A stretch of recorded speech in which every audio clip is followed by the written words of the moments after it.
नमस्कार। एक क्वेश्चन हम लोग डिफरेंशियल इक्वेशन से कर लेते हैं। बहुत दिन से इंटीग्रेशन कर रहे थे तो दिमाग थोड़ा सा ओवर एग्जॉस्टेड हो गया इंटीग्रेशन से। यहाँ भी हालांकि हम इंटीग्रेशन ही करने वाले हैं, लेकिन सॉल्व हम लोग डिफरेंशियल इक्वेशन कर रहे हैं तो थोड़ा सा तो फ्लेवर चेंज हुआ है।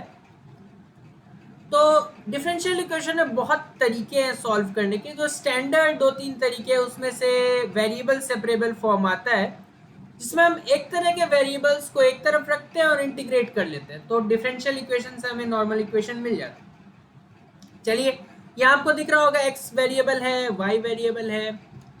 तो ऐसा तो करते हैं, सबसे पहले ये जो माइनस वाला टर्म है उसको दूसरे तरफ भेज देते हैं। हमारा मोटिव है एक्स वाले को dx के साथ रखना, y वाले को dy के साथ, फिर तो इंटीग्रेट करना ही है। तो चलिए स्टार्ट करते हैं। तो यहाँ पे हमारे पास पहला स्टेप जो कि मैंने बोला कि cos x 1 plus cos y dx equals to sine y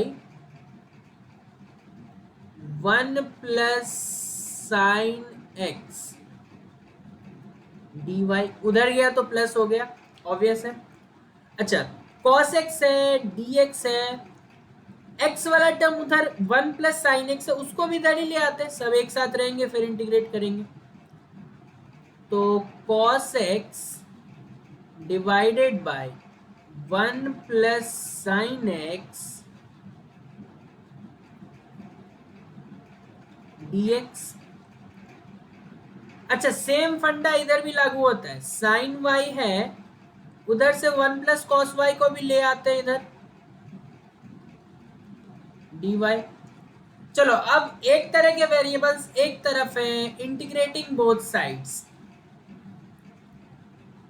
तो अब इंटीग्रेशन तो आपने कर लिया है, होप 300 प्लस इंटीग्रल्स करने के बाद अब ये तो बोल सकते हैं। अब वैसे दो तीन इंटीग्रल भी कर लेंगे तो सब्स्टिट्यूशन का बेसिक इंटीग्रल है ये, कि नीचे जो फंक्शन है उसका डेरिवेटिव ऊपर है। दोनों तरफ यही हो रहा है, हालांकि वेरिएबल डिफरेंट है लेकिन चीज एक ही हो रहा है।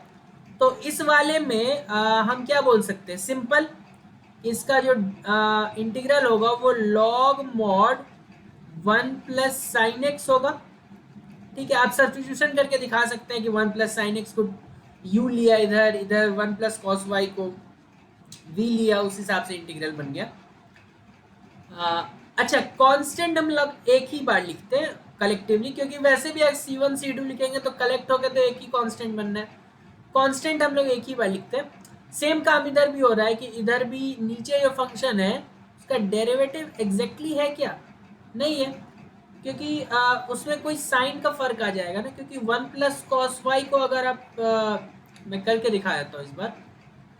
1 प्लस कॉस वाई को लेट से आपने v माना, 1 का तो 0 हो जाएगा। कॉस वाई का क्या होता है डेरिवेटिव, माइनस साइन वाई,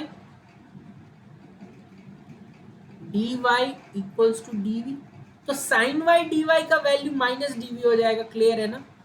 तो माइनस डी वी बाई नीचे वाले को तो हमने v माना है, तो माइनस लॉग v होगा। तो इस बार एक माइनस आ जाएगा हमारे पास, और लॉग v, और v किसको माना था हमने, तो v माना था 1 प्लस कॉस वाई। अब आप चाहे तो प्लस कांस्टेंट c लिख सकते हैं, ठीक है।